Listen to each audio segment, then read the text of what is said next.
여러분, 조선 왕실 역사상 가장 잔혹한 생일 선물이 무엇인지 아십니까? 1527년 11월 중종 22년 세자의 생일을 며칠 앞둔 어느 새벽이었습니다. 창덕궁 동궁 북쪽 뜰을 지나던 내시가 발을 멈춥니다. 나무 위에 뭔가 검은 덩어리가 매달려 있었던 겁니다. 가까이 다가간 내시의 얼굴이 순식간에 하얗게 질립니다. 쥐였습니다. 아니, 쥐였던 것. 누군가 살아있는 쥐의 눈을 먼저 송곳으로 뽑아냈습니다. 핏물이 흐른 자리가 선명했죠. 그 다음엔 귀를 칼로 잘라냈습니다. 그리고 그 비명도 지르지 못하는 짐승을 산채로 불에 태웠습니다. 새벽 공기에는 아직 탄 냄새가 희미하게 남아 있었습니다. 그리고 그 처참한 시체를 동궁, 바로 미래의 왕이 될 세자가 거처하는 곳 바로 옆 나무에 걸어 놓았습니다. 내시의 비명이 궁궐을 울렸고 곧 금군들이 달려왔습니다. 하지만 이것은 시작에 불과했습니다. 같은 날 궁궐 다른 곳에서도 이상한 것들이 발견되기 시작했습니다. 세자의 이름이 한자로 또박또박 적힌 종이 인형. 그 인형의 심장 부위, 머리 부위, 사지 곳곳에 바늘이 꽂혀 있었습니다. 마치 살아있는 사람을 찌르듯 정성스럽게, 그러나 잔혹하게. 그리고 또 하나, 두루마리에 적힌 저주의 글. 왕비와 세자가 하루빨리 이 세상을 떠나기를. 이것이 바로 작서의 변이였습니다. 작서, 즉 저주의 글과 물건을 만들어 누군가를 해하려는 사악한 행위. 조선시대에 이것은 단순한 범죄가 아니었습니다.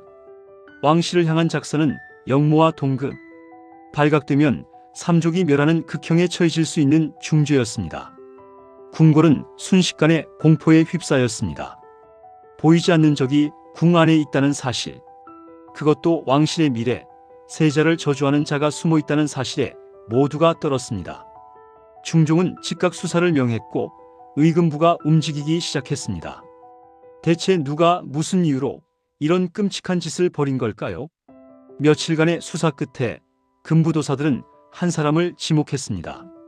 그리고 중종실록은 이렇게 기록합니다. 경빈 박씨가 세자를 저주하여 자신의 아들 복성군을 왕으로 만들려 했다.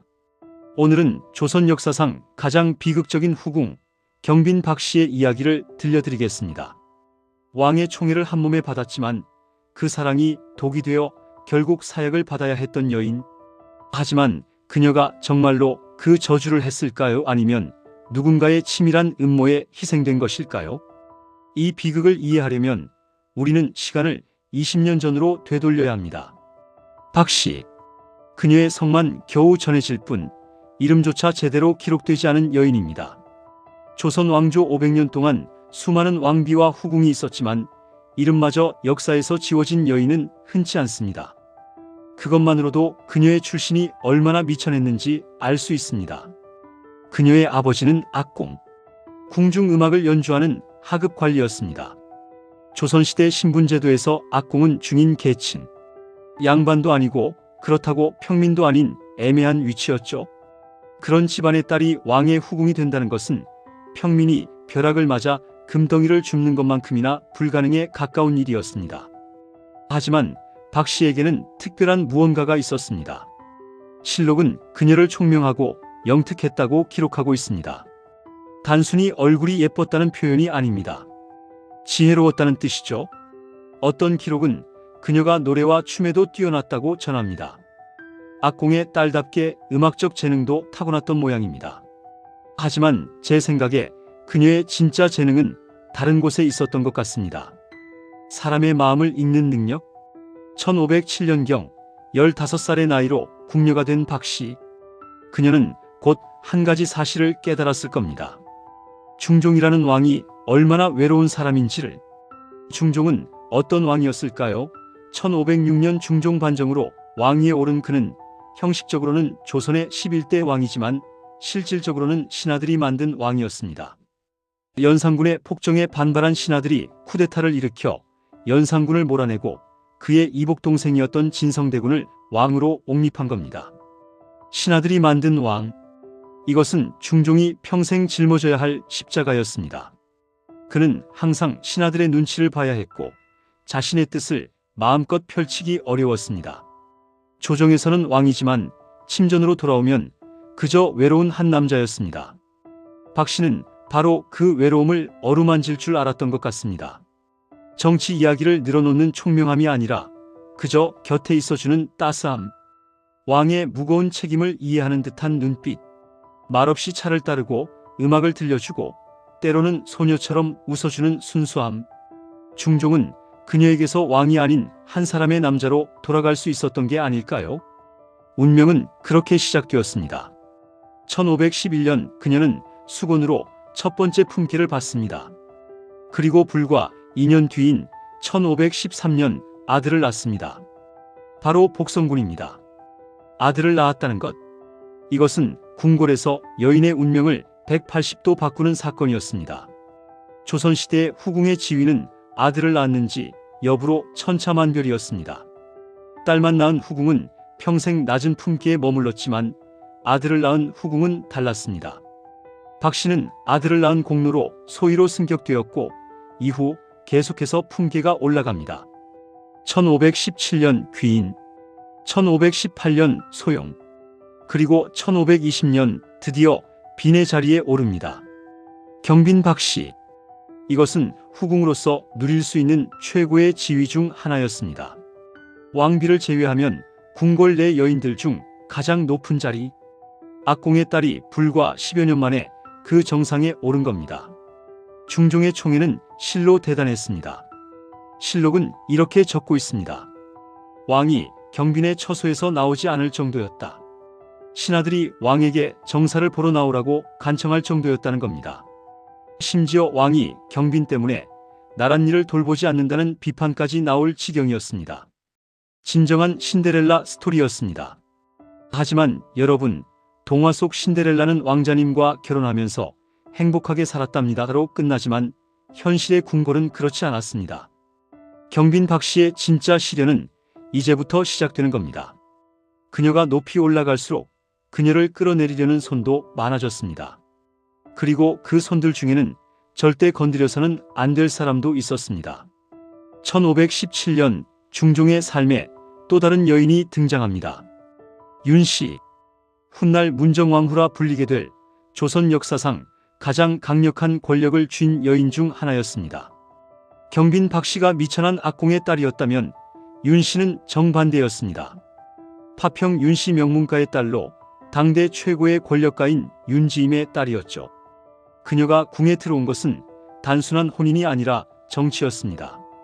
중종 반정의 공신 세력은 자신들의 권력을 유지하기 위해 명문가의 딸을 왕비로 들여보냈고 윤씨는 그렇게 조선의 왕비가 되었습니다. 하지만 왕비가 되었다고 해서 모든 것이 보장되는 건 아니었습니다. 조선시대 왕비에게 가장 중요한 것은 무엇이었을까요? 바로 아들, 그것도 왕위를 이을 적장자를 낳는 것이었습니다. 윤씨는 왕비가 된 지 7년이 지나도록 아들을 낳지 못했습니다. 1520년 딸을 하나 낳았을 뿐이었죠. 반면 경빈 박 씨는 이미 1513년에 복성군을 낳았고 중종의 총애는 여전히, 아니 더욱더 경빈에게 쏠려 있었습니다. 여러분, 잠시 상상해 보십시오. 명문가의 딸로 태어나 최고의 교육을 받고 조선 최고의 자리인 왕비가 되었습니다. 하지만 남편은 당신을 사랑하지 않습니다. 남편의 발길은 매일 밤 미천한 후궁의 처소로 향합니다. 신하들이 가난할 정도로 왕은 그 후궁에게 빠져 있습니다.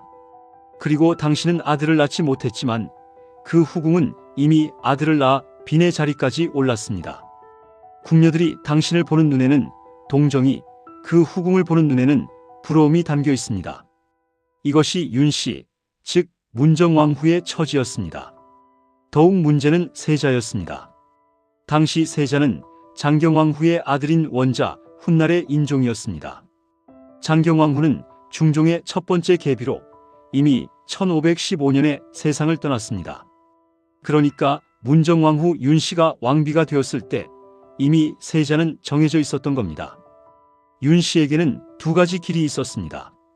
하나는 현실을 받아들이고 세자의 어머니 역할을 충실히 하는 것. 다른 하나는 자신의 아들을 낳아 그를 왕으로 만드는 것. 윤씨는 후자를 선택했습니다. 1522년 드디어 윤씨가 아들을 낳습니다. 훗날 명종이 되는 경원대군이었죠. 윤씨의 기쁨은 이루 말할 수 없었을 겁니다. 하지만 기쁨도 잠시, 윤씨는 곧 냉혹한 현실을 깨닫습니다. 아들을 낳았다고 해서 그 아들이 자동으로 왕이 되는 건 아니라는 것을요. 세자는 이미 정해져 있었고 조선의 법도상 함부로 바꿀 수 없었습니다. 게다가 경빈의 아들 복성군은 세자보다 9년이나 먼저 태어났습니다. 만약 세자에게 무슨 일이라도 생긴다면 왕위 계승 순위는 어떻게 될까요? 나이도 많고 이미 왕자로서 성장한 복성군에게 갈 가능성이 높았습니다. 바로 여기에 비극의 씨앗이 있었습니다. 1526년경부터 궁궐 안에서 이상한 소문이 돌기 시작합니다. 경빈이 복성군을 세자로 만들려 한다. 이 소문이 어디서 시작되었는지는 정확히 알 수 없습니다. 하지만 이 소문은 빠르게 퍼져나갔고 경빈을 향한 시선이 달라지기 시작했습니다. 생각해보면 후궁이 자기 아들을 왕으로 만들고 싶은 마음을 갖는 것이 그렇게 이상한 일은 아니었습니다. 조선 초기만 해도 왕위 계승이 명확하지 않았고 여러 왕자들 중 가장 적합한 사람을 선택하는 경우도 많았으니까요. 하지만 중종시대는 달랐습니다. 이미 법적으로 세자가 확정되어 있었고 이를 바꾸려는 시도는 곧 역모로 간주될 수 있었습니다. 설령 경빈이 그런 마음을 품었다 해도 그것을 입 밖에 내는 것은 자살 행위나 다름없었죠. 그런데 경빈은 정말로 그런 말을 했을까요? 아니면 누군가가 그렇게 만든 걸까요? 1527년 초부터 경빈 주변에 묘한 일들이 일어나기 시작합니다. 경빈이 무당을 불러 비밀굿을 했다는 제보가 들어옵니다. 경빈의 처소에서 이상한 물건들이 발견되었다는 소문이 돕니다.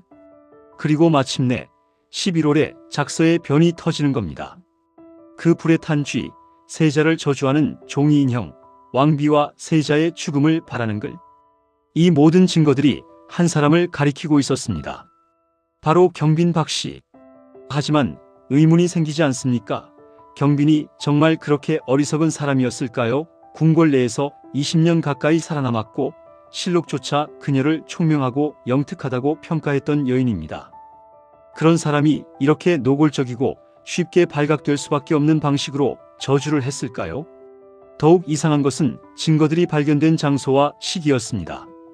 마치 누군가 일부러 발견되도록 만들어 놓은 것처럼 너무나 노골적인 곳에 증거들이 있었습니다.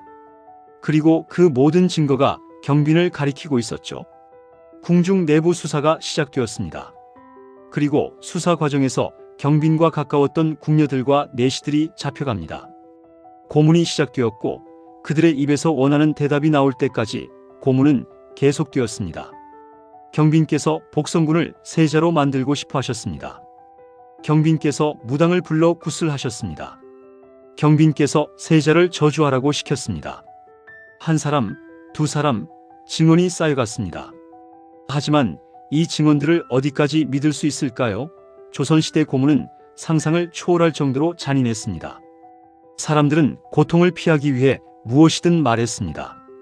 심지어 하지도 않은 일을 자백하기도 했죠. 하지만 누가 그 진실에 관심이 있었을까요? 이미 결론은 정해져 있었습니다. 수사를 진두지휘한 사람은 당시 막강한 권력을 쥐고 있던 김한로였습니다. 김한로, 이 이름을 기억하십시오. 이 사건의 진실을 이해하려면 이 사람을 알아야 합니다. 김한로는 중종의 장인, 즉 장경왕후의 아버지인 김수동의 친척이었습니다. 그는 외척으로서 막강한 권력을 휘두르고 있었고 자신의 권력을 유지하기 위해서는 수단과 방법을 가리지 않는 인물이었습니다. 그에게 가장 중요한 것은 현재 세자, 즉 장경왕후의 아들이 무사히 왕위에 오르는 것이었습니다. 그런데 만약 복성군이 힘을 얻는다면 김한로의 권력 기반은 한순간에 무너질 수 있었습니다. 복성군의 외가는 미천한 악공 집안이니 김한로에게 아무 쓸모가 없었으니까요. 더욱 중요한 것은 문정왕후의 존재였습니다. 문정왕후는 이미 자신의 아들 경원대군을 낳았고 그를 왕으로 만들 야심을 품고 있었습니다. 하지만 세자와 복성군이라는 두 명의 선배가 있는 한 경원대군의 가능성은 희박했죠. 만약 복성군을 제거할 수 있다면 문정왕후에게는 경원대군을 왕으로 만들 가능성이 한층 높아집니다. 김한로에게는 자신의 권력을 위협할 잠재적 경쟁자를 없앨 수 있습니다. 바로 여기서 이해관계가 일치합니다. 문정왕후와 김한로, 그리고 그들 주변의 권력자들. 이들에게 경빈 박씨와 복성군은 제거해야 할 장애물이었던 겁니다. 작서의 변이 발각되고 수사가 진행되는 동안 중종은 침묵했습니다.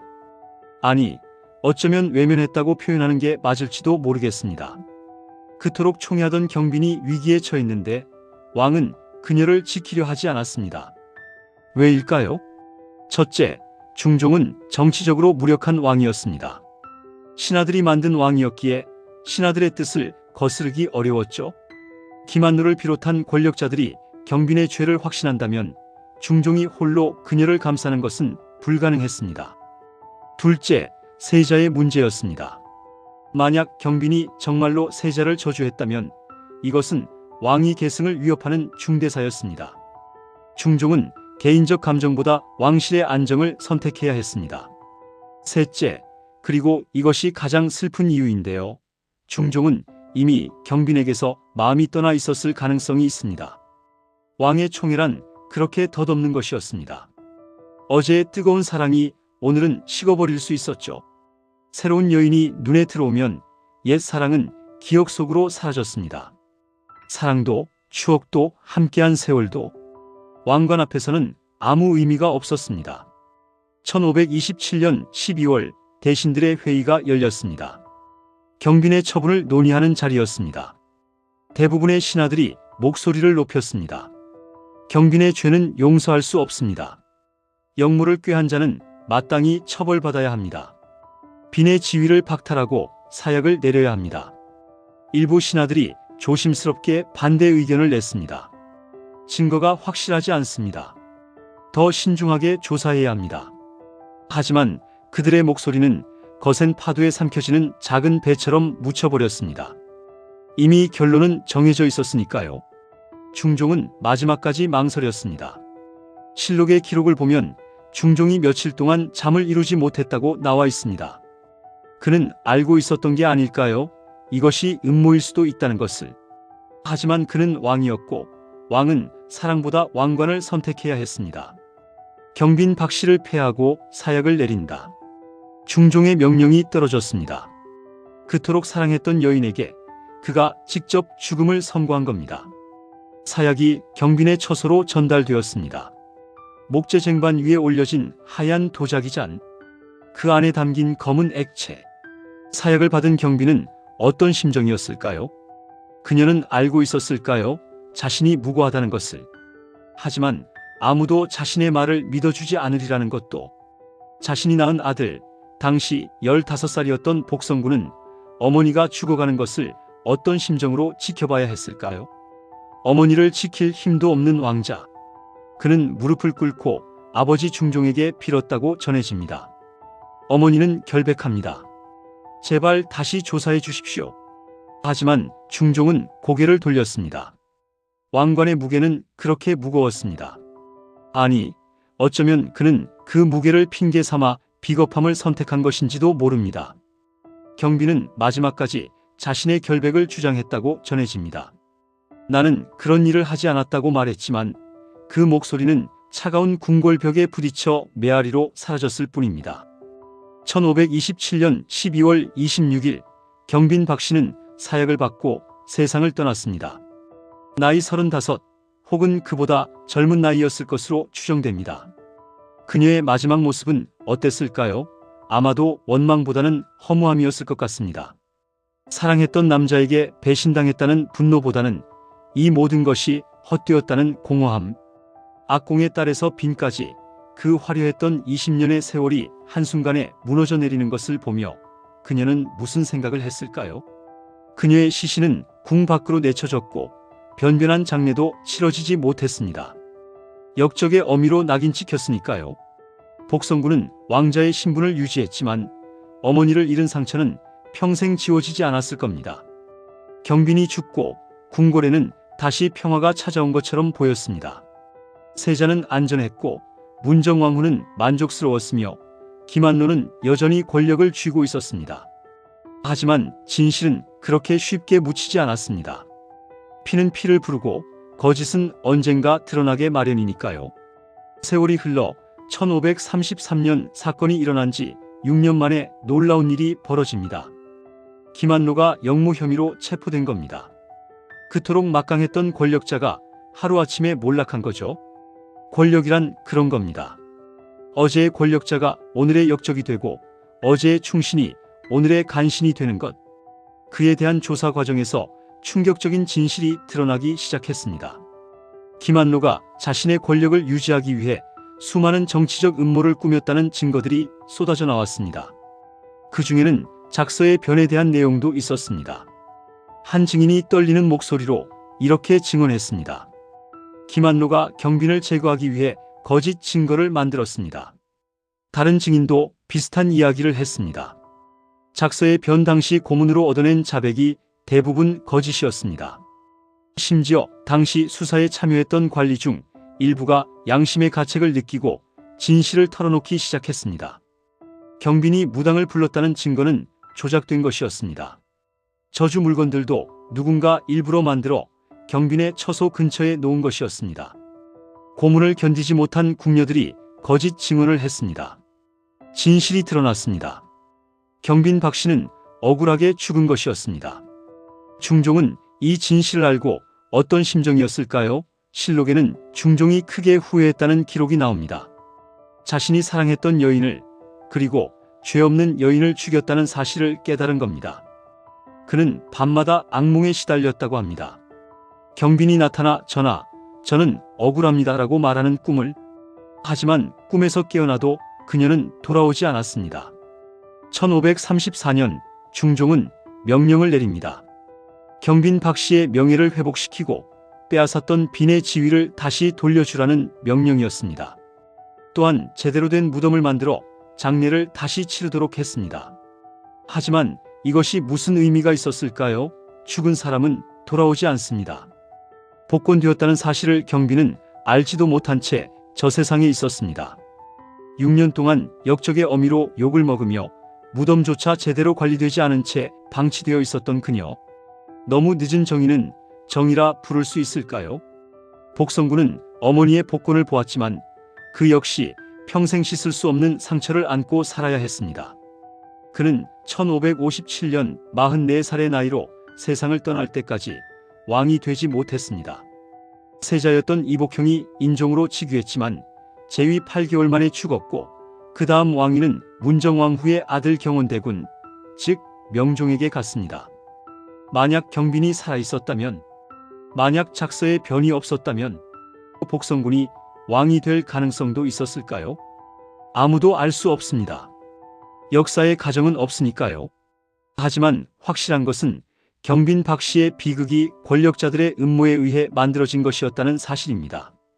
그녀는 단지 왕의 사랑을 받았고 아들을 낳았을 뿐인데 그것이 죄가 되어 목숨을 잃었습니다. 여러분, 이 이야기가 우리에게 던지는 교훈은 무엇일까요? 첫째, 권력이란 얼마나 잔인한가 하는 것입니다.